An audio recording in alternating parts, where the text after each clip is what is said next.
mjeti privat, apo nuk mund ta ndërrojë një automjet privat. Kaluam në një situatë ku shteti humbi tërësisht kontrollin mbi territorin.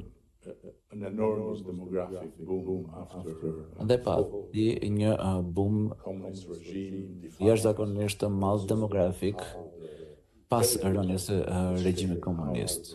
Dhe këto lëvizje ndikuan në formësimin e territorit dhe se si perceptohej prona. Sepse ndërkohë që kishim pronarët e vjetër që mendonin se lirinë erdhi dhe momenti i tyre për të marrë pronat dhe që pronat do t'u ktheheshin. Nga ana tjetër, duhej të përballeshim gjithashtu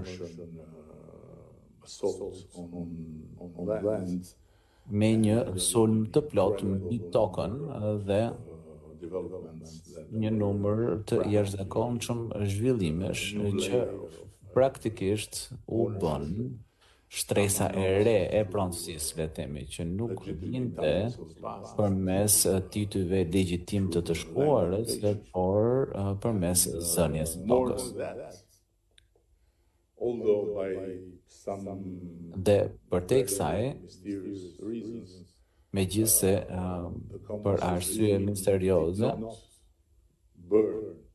regjimi komunist nuk e dogji arkivin e pronave, por i mbajti dhe ruajti me shumë siguri. Por ajo që ndodhi me arkivin në vitin 90 ishte katastrofe vërtet. Kështu që në këtë kuadër trashëguam një shtresë tjetër pronësie që ishte shtresa e titujve të falsifikuar të pronësisë. Kështu që të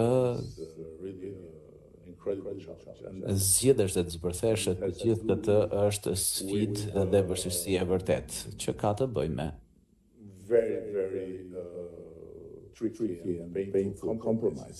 kompromise shumë të vështira dhe shumë të dhimbshme, sepse nuk është e mundur që të gjehet, le të themi, një pastërti e plot në një tjetër.